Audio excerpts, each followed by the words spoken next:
Today, I'm going to take a risk.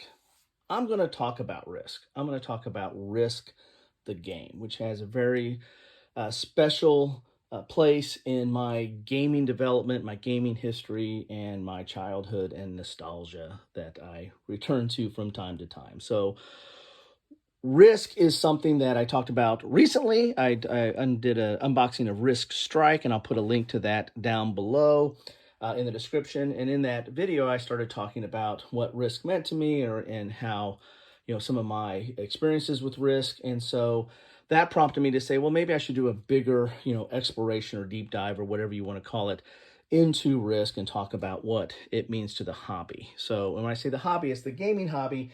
And then arguably, it does have an effect on the wargaming hobby. I think Risk definitely had an influence on Axis and Allies. And then Axis and Allies, for a lot of people, was a gateway game into, heavier wargaming or more traditional wargaming. I really don't want to get into debate on what is a wargame and what is not a wargaming. But suffices to say, at least in my opinion, and in my experience, Risk has had an influence on wargaming.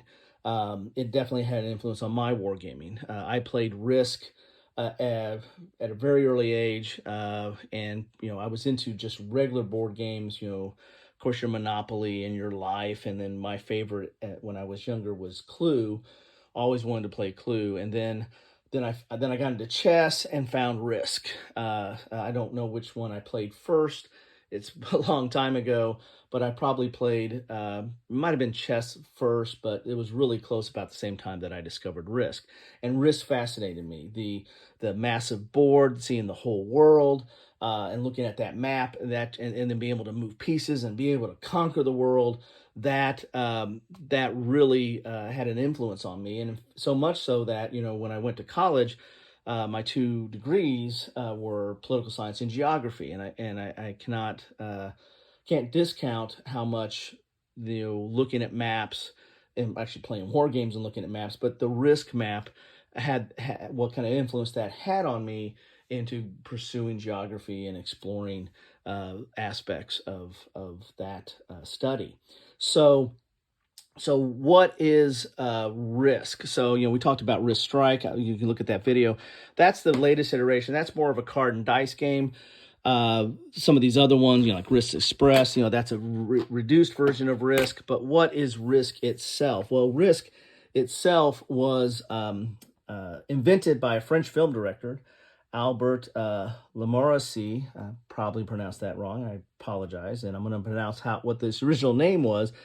It was La Conquête du Monde, or the Conquest of the World. I'll go with Conquest of the World because that rolls off my tongue a little bit better. So Risk originally was called Conquest of the World, and released in 1957. So let's think about that, the context of that. 1957, that's about the same time of Tactics 2. So, you have the father of the wargaming hobby, Charles Roberts, releases Tactics 1 and then Tactics 2, and then starts going into, and Tactics 1 and 2 were more general or non-specific themed war games. They were on a grid, and they were actually war games. You had units moving around and attacking other units on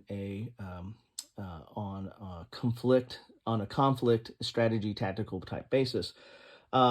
Later, he would go Charles Roberts would develop, Gettysburg and Chancellorsville and other war game that were specific to an event, to a battle or to a conflict that had historical trappings. And so Tactics 1 and Tactics 2 did not have that, and then he got into the historical games or the battle games, which is the birth of modern day wargaming or board wargaming.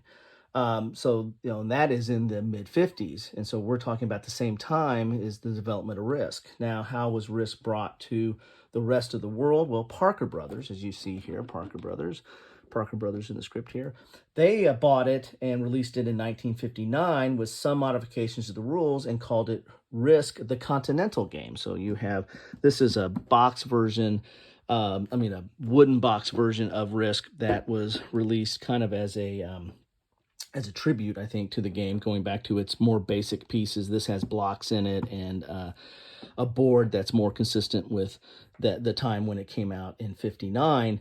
But it was called Continental Risk, and that that is really the Risk that we know today, or the genesis of the Risk that we know today around the world. Even it's changed its names over time. In '63, it became the World Strategy Game. Then in '75, the World Conquest Game.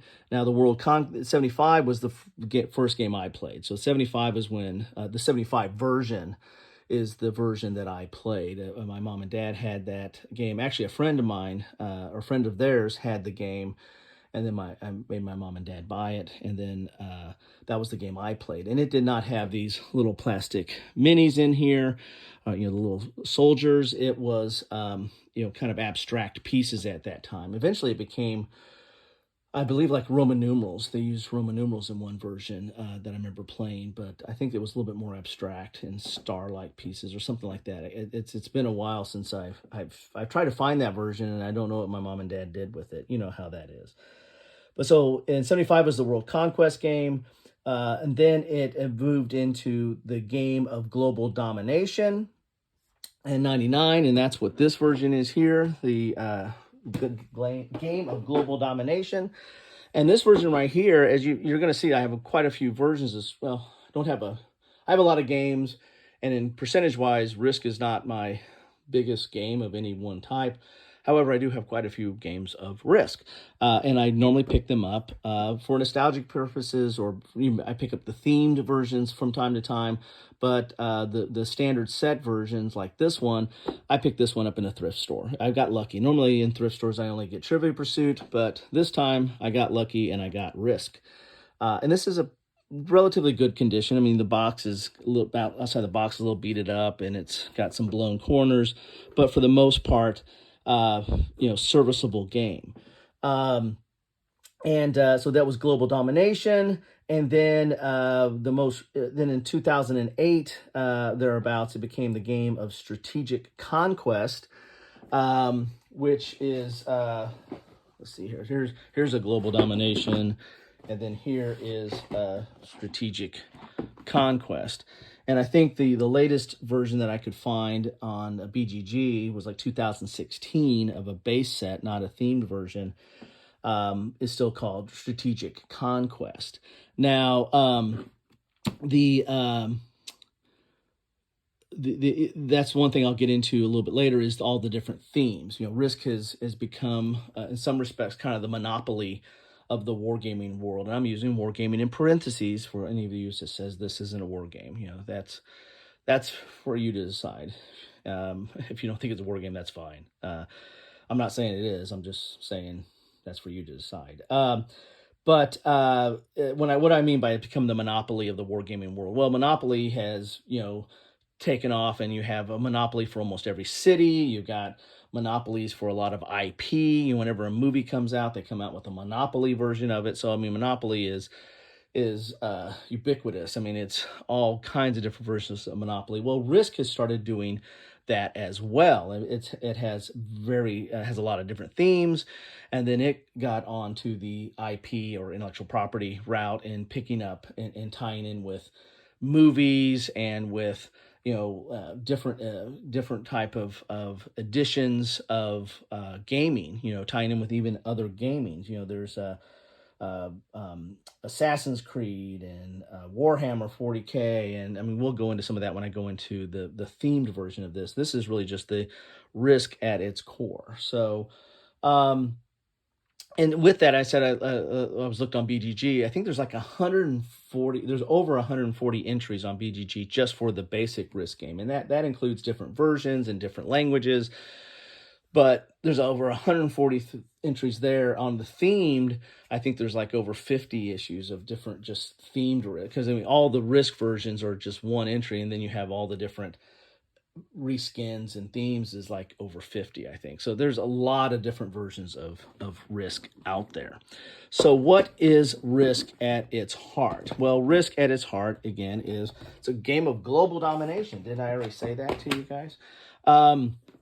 So what you have here is you've got a board of the world, and this is the standard board for most of the global domination or the conquest or Continental Game uses this kind of world board, and it uses the same area. So South America will have these regions, Australia have these. They're always going to be the same regions because that's important, because that is the core to the game of Risk. Because aspects like there's only 2 entry points into South America, well, that's important because that's easier to defend. The easiest to defend is Australia. There's only 1 access point into Australia. So how these countries are these areas that are aligned within these continents are very key to the game and apply to your strategy. The other thing that applies to the strategy of Risk is knowing when to stop. Knowing when to start and when to stop. At its heart, Risk is almost a push your luck game. You're going to get a lot of dudes on the map. You're going to be adding reinforcements, each turn, and you're going to be, dumping them on the board. Maybe not like that. Maybe if you're a little bit more anal than that. And you're going to be doing attack. So then I'll take all this group of people and I'll attack that area there. And I'll roll dice. And basically it's a comparison dice game. It's kind of a bucket of dice game. It might be one of the earlier bucket of dice games where you're going to be rolling. You get to roll a certain number of dice based on the number of units you have, and the defense rule is going to have a similar limitation.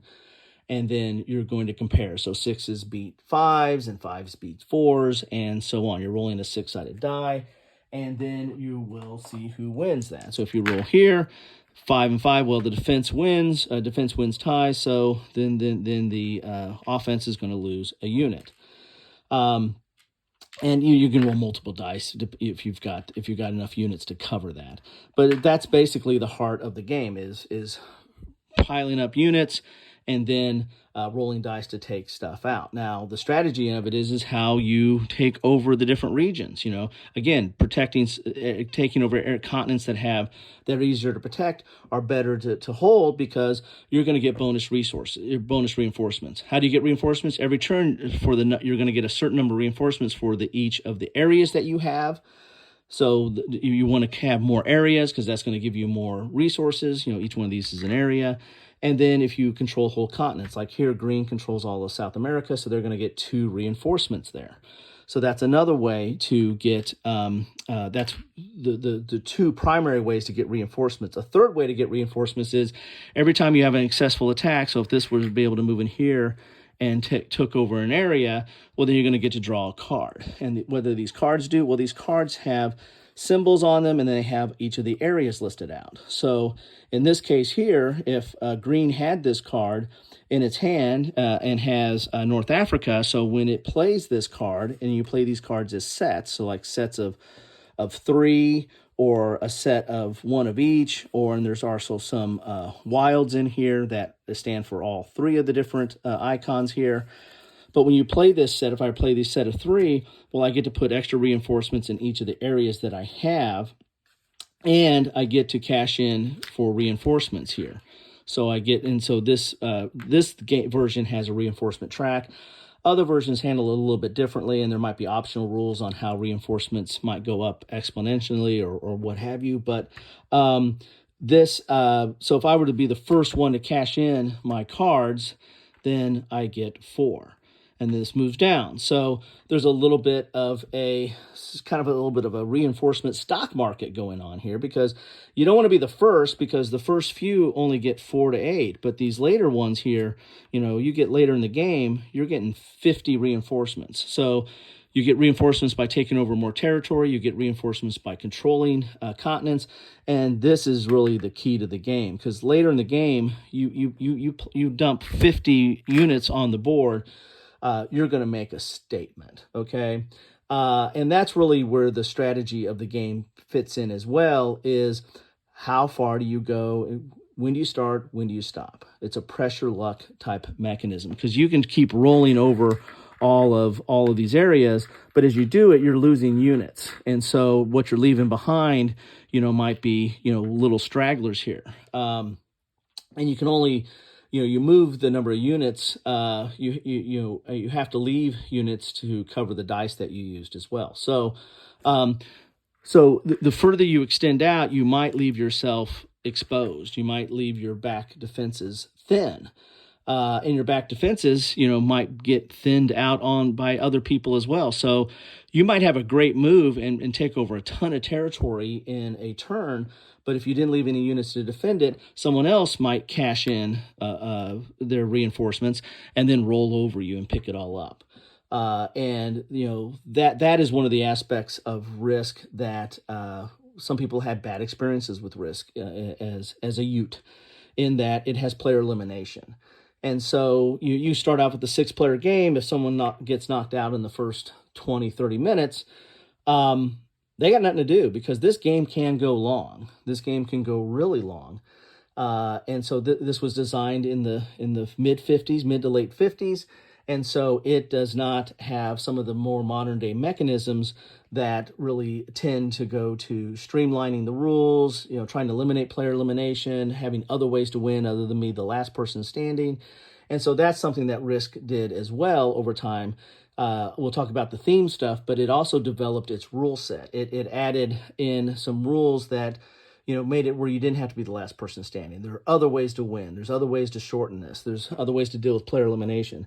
They also added these mission cards. I think that was added in around 80 or 93. And these are not the ones they added in 93. These are the ones.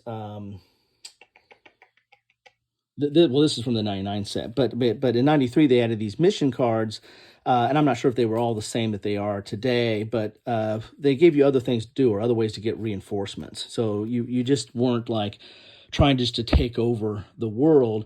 You're trying to take over items in a more bite-sized manner to get your reinforcements. But that also gave you kind of a different strategy, different tactics, and kind of a hidden goal or a hidden agenda. And so that changed up the game. Whereas, at its basis sense of you got to be the last person standing, and this is what the board's always going to look like, you kind of have somewhat of, in some aspects, some perfect information. You know where everything's going to be at. In some respects, this becomes the chessboard. Now, where you reinforce your units, where you even set up, because there's a mechanism to set up, kind of in a drafting mechanism. That is all different each game and subject to asymmetrical input.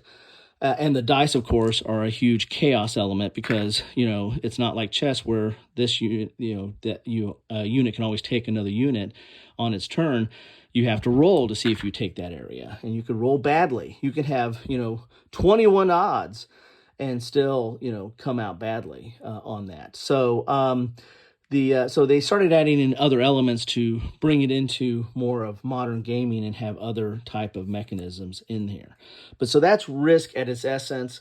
Let's turn to some of the theme games.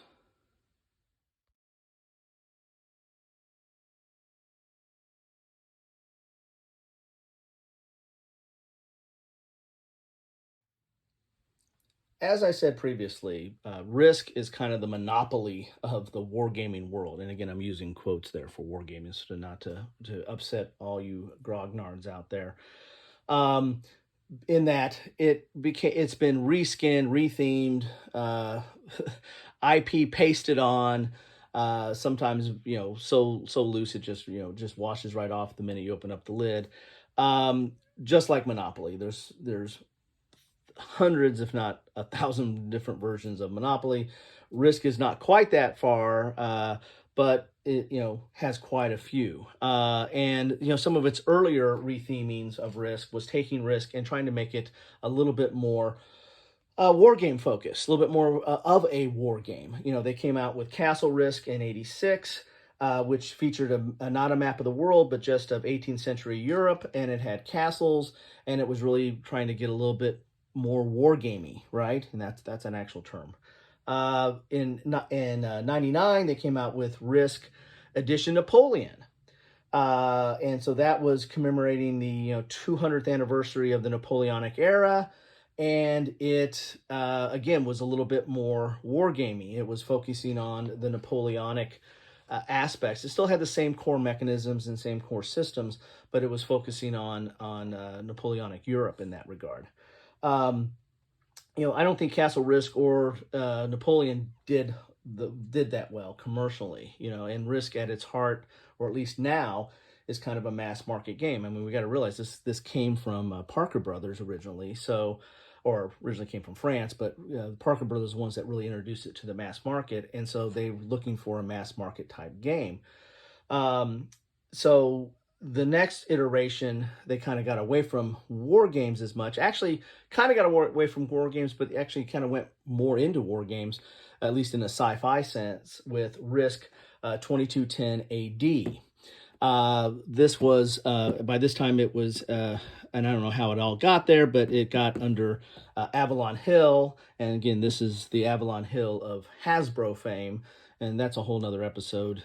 We can go into it another point. I don't know as much on this probably as somebody like Aardwolf, but Avalon Hill, kind of picked up or had rights to the Risk line of stuff. And so they took Risk and took it to the future, but added some interesting concepts to this. You added some new units here. You added some, commanders, which is a kind of a new mechanism. Again, it feels a little bit more, again, wargaming. I'm using that technical term again. But one of the things that really was interesting, or at least that I found interesting here, was they added a separate map to do battle on. So you had the world map, but then you also had this separate map to do battle on.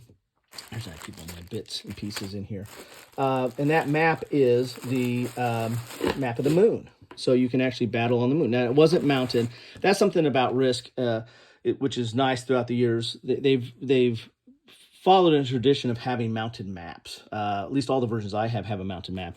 But these separate maps here, that they have like a sideboard battle, or were not so much. And given that they're trying to mass market these, some of the quality kind of goes down. I mean, Risk kind of feels in some respects a little bit like what Axis and Allies, how it got its quality is kind of, the more they try to mass produce it, the quality kind of went down. But you had this separate map that you can fight on. And that was an interesting aspect that found its way into Risk Godstorm, which was a mythological version of Risk. You had your different factions of gods or pantheons, like Greek and Roman and Norse, and with all those complement of gods that have unique powers. And then they had a separate map, not unlike the moon in 2210, they had a separate map, which was the underworld. So you could battle there. And then they had gods, like the gods of death, that gave them a special ability. They could manipulate forces from the underworld. So, interesting concepts they started adding in. And as I said, I mean, this one feels like more like a sci-fi war game than maybe Global Risk feels like a strategic, war game. I know that sounds weird, but that's just my feel on it. So Risk Godstorm, as I said, is mythological, and I really like Risk Godstorm. I played this more than I played 2210, but these are solid Risk entries into the genre. I mean, they still have the same core mechanism, the dudes on the map and trying to get superior numbers to roll more dice to have better odds to take out the other side, and you're trying to take out areas and control key locations to get more resources, reinforcements, I should say, and the like. But then, actually, before, in between these two came Risk Lord of the Rings. And this is where Risk really started getting into the Monopoly IP type world of, taking themes like movies or what have you, and then, pasting them on a board. So, so this is going to have a map that looks just like the Middle Earth, or as a rendition of the Middle Earth. You actually get a gold ring in here. Let's pull that up here. And the pieces are going to be consistent with what you expect in, there's my ring at. Where's my precious? Oh my God, here it is. Get a little ring in here that comes with it. And this is an interesting game because it even though it has the same core mechanism, it's got some of the, it does tie into the theme. You have this situation where you have, you have the armies battling, but there's this ring represents kind of the journey of the ring, so to speak. Let's see if we can look at it here. And so you have this route here where the ring is trying to get down to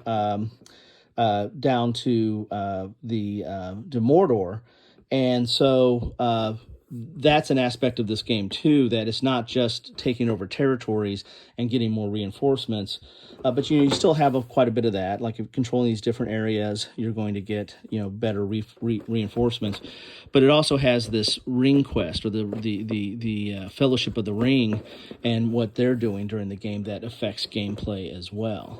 So this is taking risk and starting to add actual themes that are tied to something else, that not just a kind of an abstraction or a generic theme. They're actually tying risk to, a movie in this case. So this is 2001, this is 2002, this is 2004. Then right after that, you have Risk Star Wars. And actually, Risk Lord of the Rings, they had several different versions. This was like one of the first versions, but they came out with several different versions. And they, like you can see, that map wasn't even complete. They added a more complete map to cover the whole, all three films. But then they started coming out with Star Wars. They came out with Star Wars: The Clone Wars in 2005. And then, of course, there's been several iterations of Star Wars. There's, Clone Wars. There is Transformers, Halo Wars, Metal Gear Solid, StarCraft, Plants vs. Zombies. They started getting into, apps and video games renditions of Risk. There was Battlefield Rogue, which really wasn't tied on, I think that might be tied more on a video game in that regard. Marvel Cinematic Universe, and there's been several Marvel games. Captain America, Star Trek, Rick and Morty, Assassin's Creed, Elder Scrolls, Warhammer 40K. They even got into office politics. And I'll put a list of all this in the description down below of some of the stuff. It's not going to be a complete list of all the different Risk, but it's going to be a sampling of all the different types of Risk themes that are out there. So that is an aspect of Risk that's interesting, because if you the core mechanisms are easy enough to pick up and understand, and now you can actually play a version of that with a theming on top of that might be more suitable to your interest or your taste. Time to take a look at the maps of Risk. As I mentioned before, playing that 1975 version of Risk was influenced me, and actually influence my career path and some of my studies into geography. And so maps are I've always been an interest of mine, and the Risk maps kind of feed into that. So this is the one we looked at before. This is Risk, the Game of Global Domination. And this is what the map looked like for that edition. And everything's relatively standard. They added, you have the track here for reinforcements, and you've actually have a little bit of a battle here, battle place for your dice. But everything else is pretty much what you would expect for a typical Risk game. The next one I have here is Risk, the Game of Global Domination, this version of Risk. And this map is again the same. It's just a little bit different color palette. You've got some ocean blue. This looks a little bit more maybe mass market, but really basically the same kind of map. And as you notice, it does not have the reinforcement chart or place for the dice or anything like that. It's just basically a straight up map there. Now it is mounted, and so that's always a nice. At least I grew up with Avalon Hill, so I grew up with mounted maps. So that's something that I always kind of gravitate towards. The next one we have is Risk, the Game of Strategic Conquest. Now, this one I'm going to talk a little bit more about towards the end when I talk about the future of Risk, because this version of Risk, I think this is like 2008, and I don't know if the more current version, I think it was like 2016, I think is the latest iteration of Risk, maybe, of standard Risk. But this added a whole different way, 3 ways to play, faster gameplay. This really focused on that, developing the gameplay of Risk to make it, not be so tedious at times. And so this is what the map of this one looks like. And this added, this had some of those aspects that slow the game down, or just to quicken gameplay or to reduce game time. You had minor objectives, major objectives, so you had a board for that, and then we might go into that a little bit when we talk about it. You have different tracks here. The reinforcement track for the continent is off to the side here. They don't have it as a separate chart. It's just right here, and it tells you how many territories are in each one of those things. So a little bit more user-friendly, that at a glance you can tell what you need to take it over. But that is the map for that. Then we go into some of the theme maps that I have. This is the Lord of the Rings version of Risk that we, that this was, I think, the first iteration of Lord of the Rings.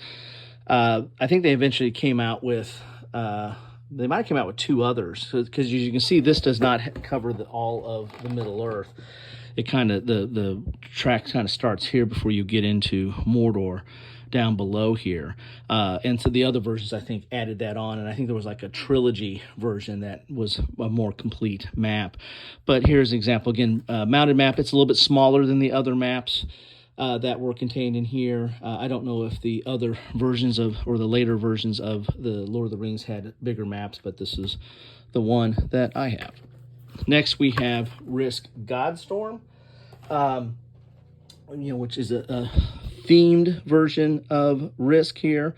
And as I mentioned before, this is one of those, it followed off of 2210 having its own separate map. This is the Underworld map that you can have forces in and move around. And this is where the forces come, or entry points, for the different pantheons of gods that you're fighting again, or the different factions. So you have this little separate, not the best quality. I mean, it's thick, but it's not mounted. But you have this separate map here for the Underworld, and this is the map for the game. And the one thing I really liked found interesting in this game too, is you had Atlantis here. You're thinking, what is this over here? This is Atlantis. And there's a whole mechanism in this game where this falls off.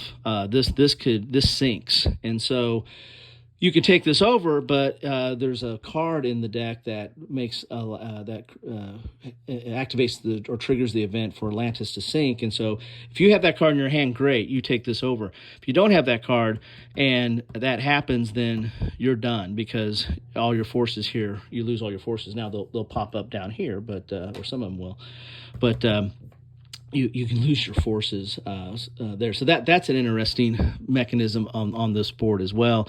Otherwise, it's Europe. It's kind of set in somewhat of a classical / medieval time period, because you have different Parthenons. Like you have the Greek gods, which are from classical period, but you got the Norse gods, which kind of go classic into possibly early medieval.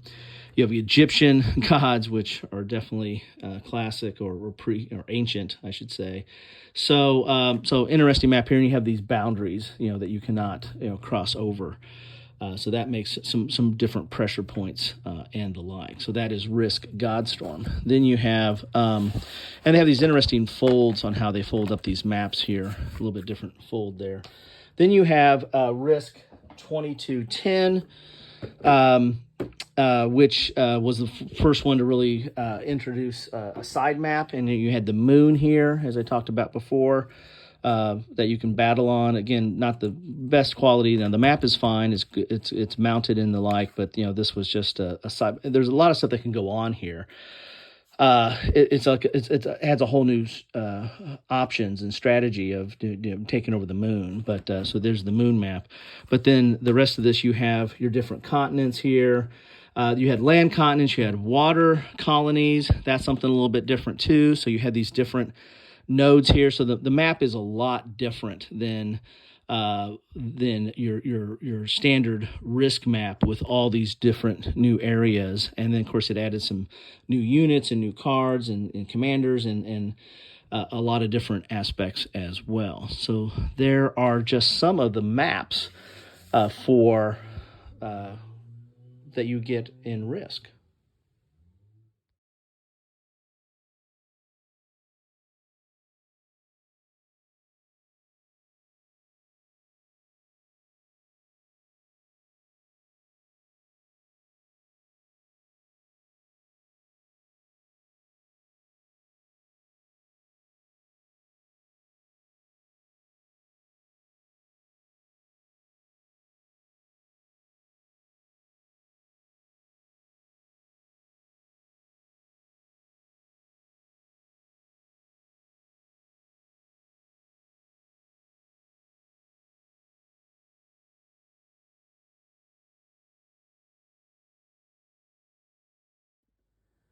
As I mentioned earlier, two of the downfalls or setbacks for Risk initially was player elimination and the length of time of the game. Now, a third aspect, of course, is the luck or the chaos manner of bucket of dice combat approach. However, I mean that's not unique to Risk, and that's something that is common in Ameritrash type games or games that use dice. Now, the player elimination and the length of the game have been addressed in different rule sets over time through Risk, but they've also been addressed in mini versions of Risk or reduced versions of Risk. And one of the first ones that I came across was Risk Express. Now, this is a Rainer Knizia design, who is a notable Eurogame designer, a German designer, mathematician. And this is an interesting game.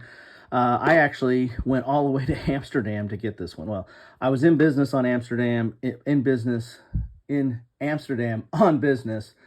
What was I doing? What was I doing in Amsterdam?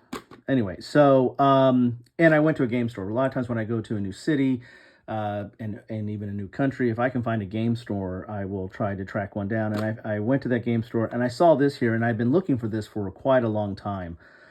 It was unavailable in the States anymore, and so I picked this up, and it's this kind of a hard shell, nice hard case here, but it's a dice game. It's a dice game at its heart, and then you have the different territories you don't are represented on these almost coaster-like cards. That this is how you take over the game. Now you have the different regions, but they're on the same color and on these cards, and then you have to roll certain combinations to take over these areas. So it's kind of a Risk light as far as the theming. It's more of a dice and Yahtzee kind of game, but this you got a nice bowl to roll in here. This is very thick and good quality, and I can't remember what I paid for it, but I mean, I saw it, and I did my conversion a few times, and finally said, I'm going to pick this up. I got to get this because I can't find it anywhere else. My biggest discussion with the shopkeep, which did not speak, his English was okay, and he didn't really know, but did it have English rules? So I was taking a risk. Did it have English rules? And I can't remember if it does have English rules. I think I just looked up the rules online, maybe, because I don't. Let's see what the rules are in here. Yeah, it didn't have English rules, but I still took a runner on it, as you can see there. Anyway, so this is Risk Express, and then Age of War is just a retheming of this. I mean, can you imagine retheming a retheme of a Risk game? Age of War is just a retheming of Risk Express, and it takes it to feudal Japan, but it's basically the same game. It's just that you don't have the regions of the world. You have these different regions for or kingdoms or areas for in feudal Japan, and it's got unique dice and the like. And then, of course, I've already talked a little bit about, or at least have a whole other video that I'll put a link to, where I talk about Risk Strike, which is cards and dice a game to kind of reduce Risk to its essence, or take a different look at Risk with different components, but use some of the theming from Risk.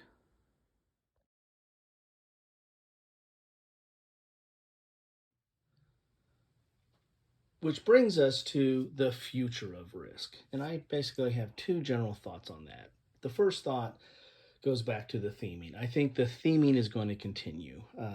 The mass market appeal, the fact that at its core, Risk was developed kind of as a mass market game.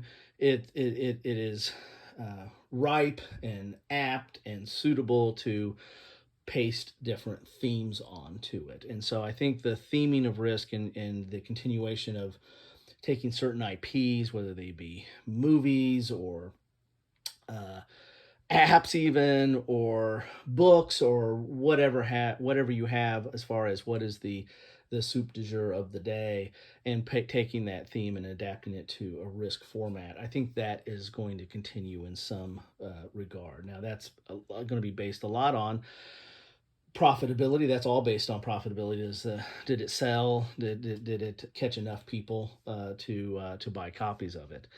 The other aspect of Risk that I think is going to continue is that it's going to continue to refine its mechanisms and its gameplay.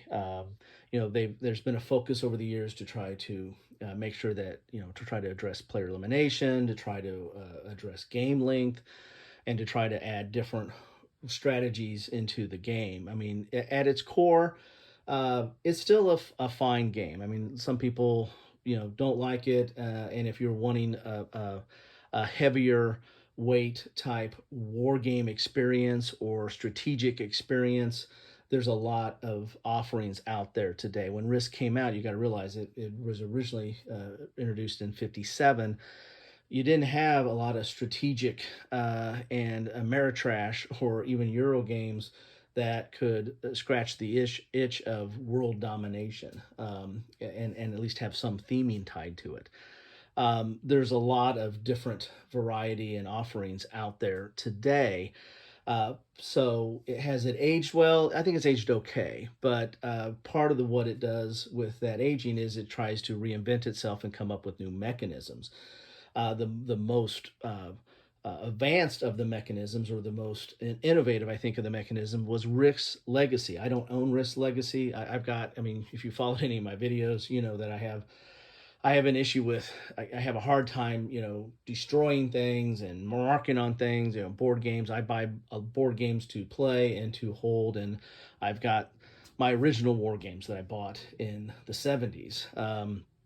And so I hold on to things. And so destroying something or marking something or making something where you can't play it anymore, or play at least that same way, that's just me. And I haven't really latched on to the Legacy game. I have a true Legacy game still sitting on my shelf that I have not broken into, but it's not Risk Legacy. But when Risk Legacy came out, it really, it wasn't necessarily, I don't know if it was necessarily the first of the Legacy games, but it was definitely the most pronounced and had the biggest impact on the hobby.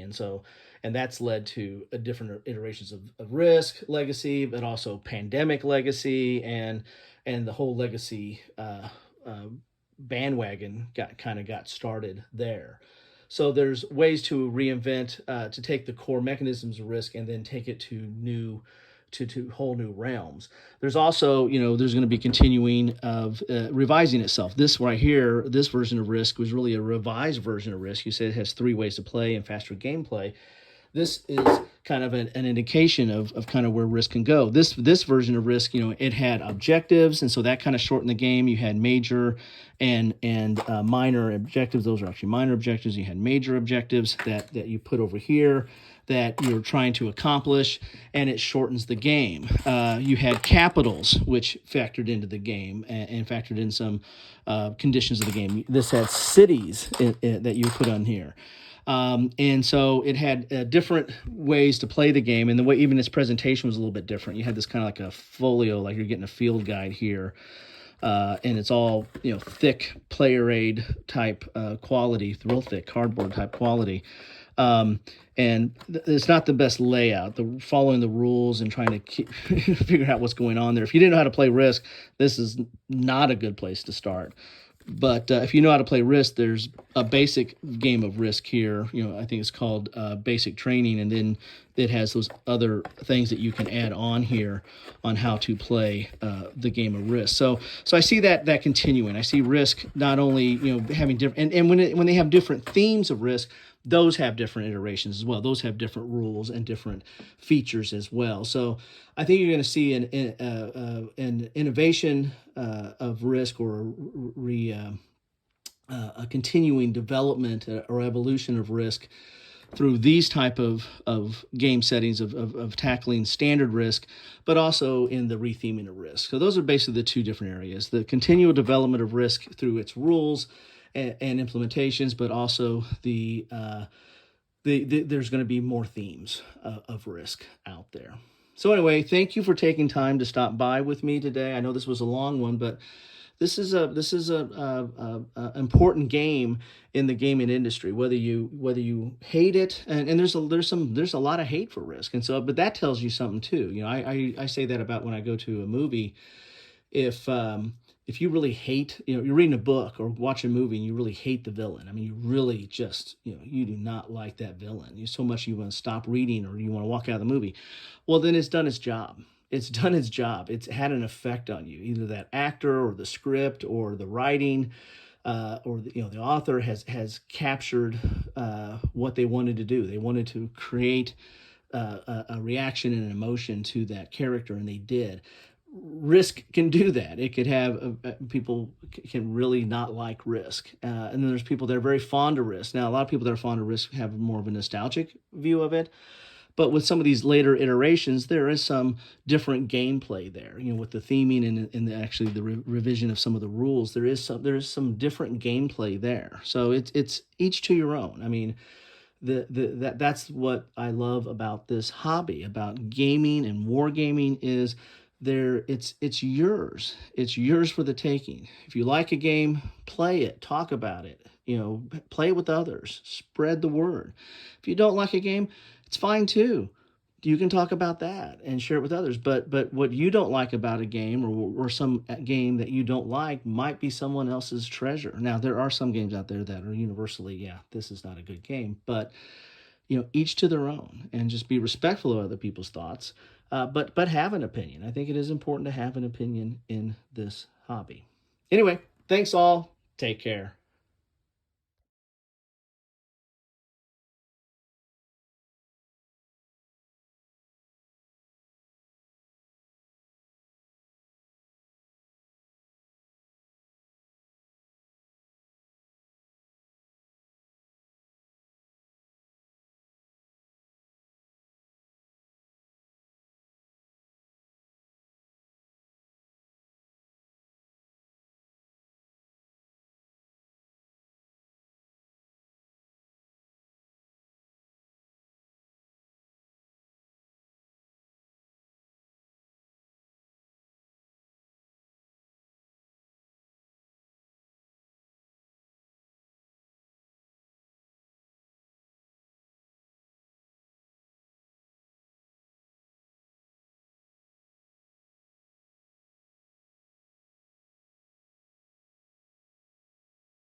Thanks for watching.